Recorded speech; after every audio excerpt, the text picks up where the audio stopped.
paulo na ako.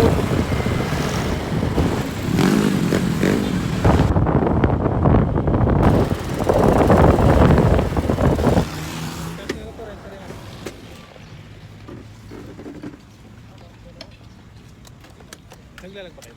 Opo.